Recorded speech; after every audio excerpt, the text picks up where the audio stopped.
see if I can do this. Oh, of course you have to do this. Hello, YouTube. Hi. You know what sucks? Going to the damn dentist again.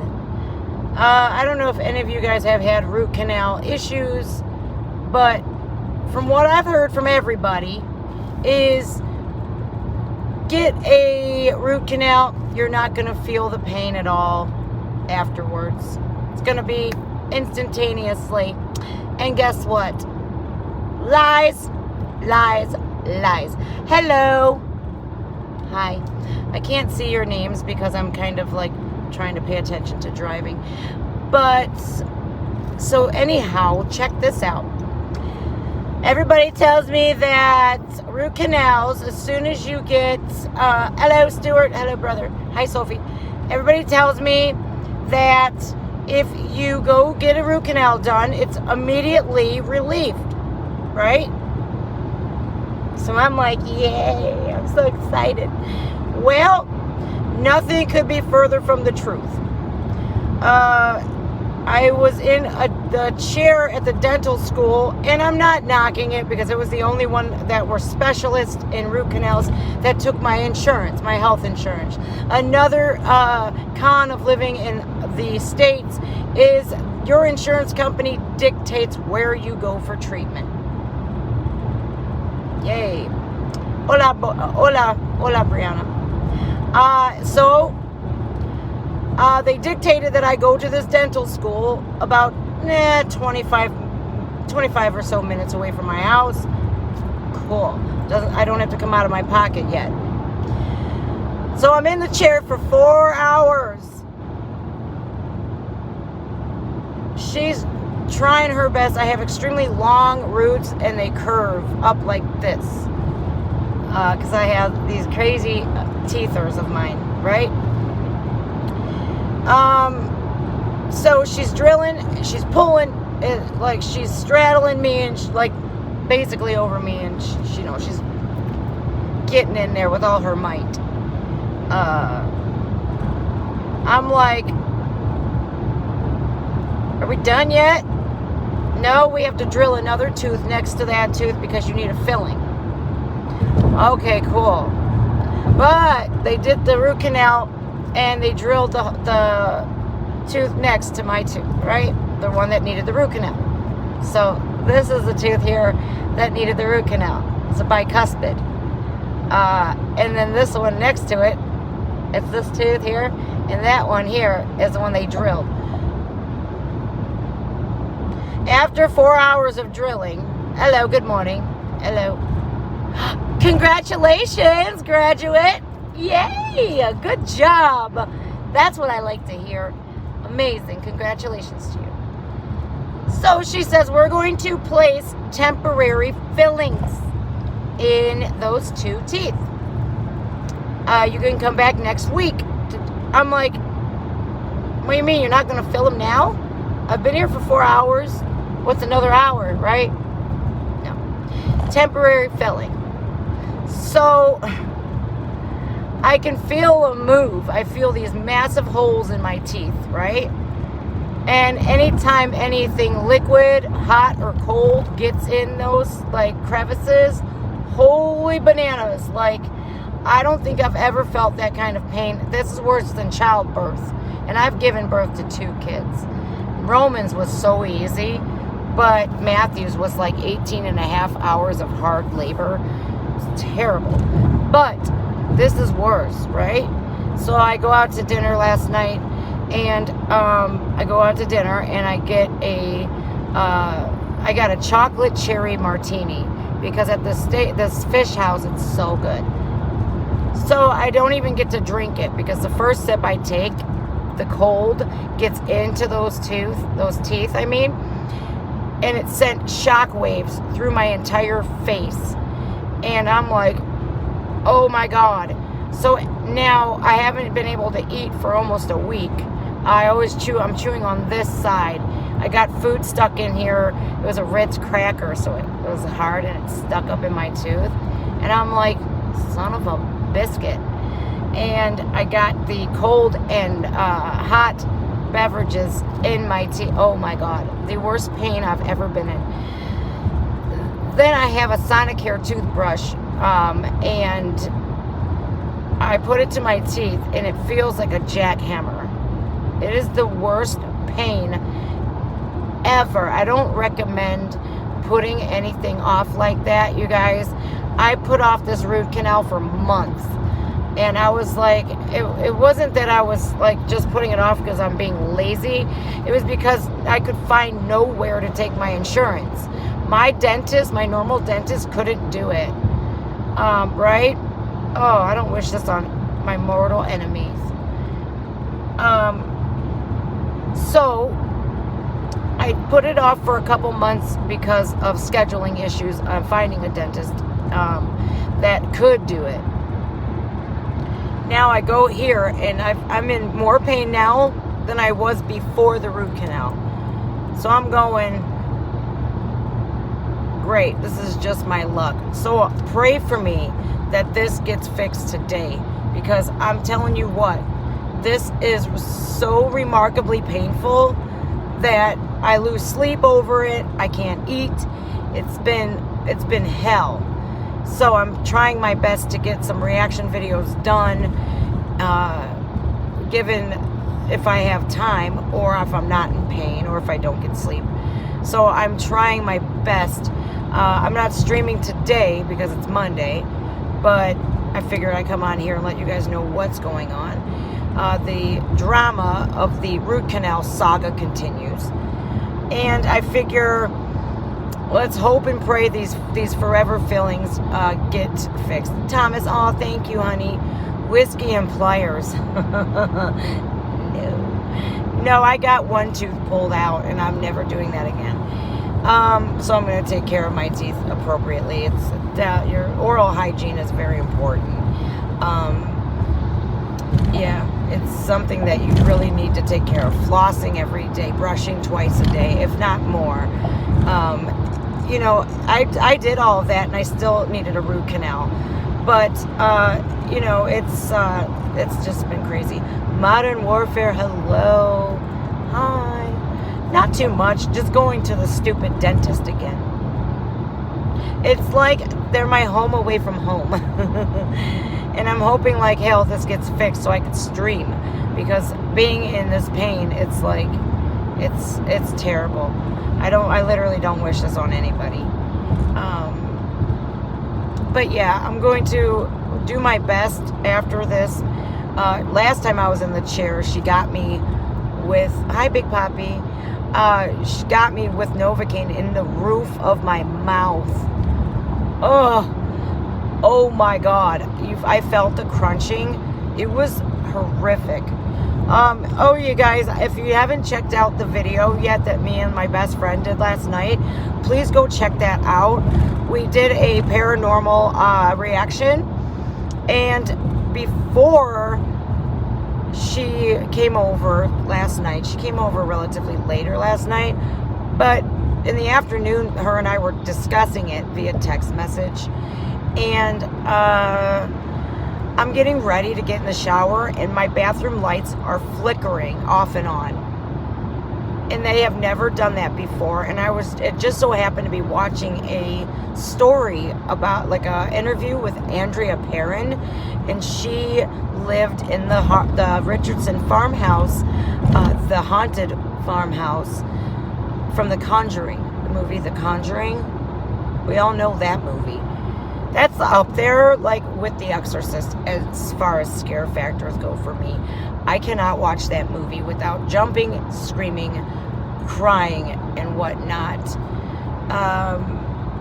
So, my lights are flickering off and on, and they're doing so for a few minutes, right? And I'm like, what's going on here? Well, so I get in the shower, and they're still flickering off and on. And I'm going, what the hell is going on in here? So I'm like, all right, that's enough. Stop it. I need to shave my legs, okay? And I just was kidding around, and it stopped. I'm going, great. Now I got ghosts in my house. It's not like I've never felt weird in my house before, because I have. Going up the stairs in my basement, I always feel like there's somebody behind me. And I don't know if that's just me being like scared, like a scaredy cat or what. But it still freaks me the F out to where, like, I run up the stairs. And it's scary. It's really scary. You just feel like the hairs on the back of your neck are standing up, and you are just hightailing it up those stairs. And I do all the time. And like, you just get that uneasy feeling that somebody is behind you. And those aren't the only paranormal experiences that I've experienced in my life. It's pretty it's like creepy, right? Not crappy. There has been a time where I was, my grandmother on my father's side had just passed away. And it was 3 days after. And I seen some comments about people seeing their grandmother a couple days after she had passed away. And I didn't see my grandmother, but I was sleeping on the couch in my parents' family room. And the funeral was just a couple days before that. It was the night of her funeral. And so we had a collie German Shepherd mix named Bandit. And he was by my side always, this dog. And that's when I learned dog training, how to train dogs. I taught that dog everything. He was the best dog ever. And so he was laying down on the floor next to me, and it's like 11 o'clock at night, and all of a sudden, out of nowhere, this dog stands up. All of his hair on his neck, his hackles were up, looked like a hedgehog. So I'm going, and he's growling, and this dog was extremely protective. I believe it was the German Shepherd in him. Well, he's looking like in my parents' house. There's the family room, the kitchen, and then into the dining room. It's kind of all conjoined. And he's going, like, he's looking, and he's growling and barking. And I'm going, what is this dog doing? I'm like, I think I was about 15 years old. And I'm like looking, and I don't see anything. But he's just going bananas, right? Hi, Joseph Burton. And I'm like, Grandma, if that's you, please, I'm not ready for this. Like you're scaring me now. Could you please come back to me at a later date? Like, I'll check my calendar, Grandma, and I'll pencil you in for another day. All of a sudden, the dog settled down, and he just laid right back down. And I was just like, maybe that was my grandmother. I don't know. But another paranormal experience I had was when I was a little girl. And I was about 4 or 5 years old, maybe 5 or 6, between 4, 5, and 6, somewhere around that age. They lived in a city called Macedonia, and on a street called Iroquois Trail. And Iroquois is a tribal name, and all these streets over there are named after tribes, like Seneca and all of that, similar to where I kind of live now. And my grandparents had a kitchen, and their off the kitchen was their laundry room. Hi, Marcus Scott. Shut up. So thank you. Oh, you're so sweet. So there's nobody here. So my grandparents had 2 refrigerators in the, yeah, he's good. He's the one that got me on this Fright Night stuff. So they had 2 refrigerators, one for the main house in the kitchen for the food and beverages, and then there was the refrigerator that housed my grandpa's beer. And one day my grandpa asked me, Jennifer, go get me a beer, and he drank Genesee Light, or Genesee, I think it was Genesee, not Light, but Genesee. And I was so excited because my grandfather let me sip the foam off of his beer. And that's my first taste of alcohol, by the way, was my grandfather's beers. And I went to grab the handle of the refrigerator, and I'm dead serious when I say this. The refrigerator jumped. I went to grab the handle, and it moved. Like, not the door. The door didn't open. The whole refrigerator moved towards me. And I'm going, Grandma, you know? And in my grandparents' home, the hallway sketched me out something fierce. Like, you always felt something was looking at you. You always felt like there was something lurking. And in the hallway was a bathroom on the left, first door on the left, Grandma and Grandpa's room, another room, and bedroom number 3 was my father's old room when he was a kid. Well, that damn hallway sketched me out so much so that I would just look at it and just be like, there's something in there. And I would hightail it down that hallway every time I had to go to bed or to the bathroom or something. I always made my sister go with me as well. I'm like, you're going with me no matter what you say, Melissa. I can't go pee without you. So my sister would always have to go with me. Pretty creepy, right? And then last night, Lacey talked about the experience with the Ouija board. And boy, is that freaky. We were doing the Ouija board, and like she said last night, there was no gust of wind. It was a summer night. The air was calm. There was no rain. There was nothing. My parents had a wrought iron patio set on the deck. And all of the sudden, like, we tried to say goodbye to the spirit, and we were just like, just say goodbye, force it to, you know. And then that shit blew over, and the chairs and everything went flying. It was absolutely bananas. Something to where this is almost 30 years later, and we still haven't forgotten about that. But there's so many other stories I can tell you guys. It's remarkable. I did comment on the video. My ex, Matthew's father's friend, had passed away on our living room floor. He dropped dead. Parent suicide.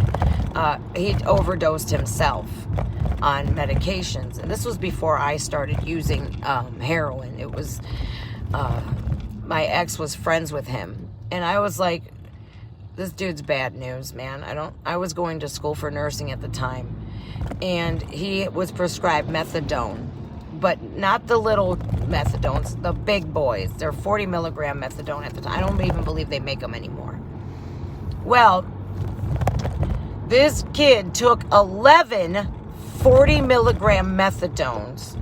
And he had cocaine and heroin in his system because he was a heroin addict.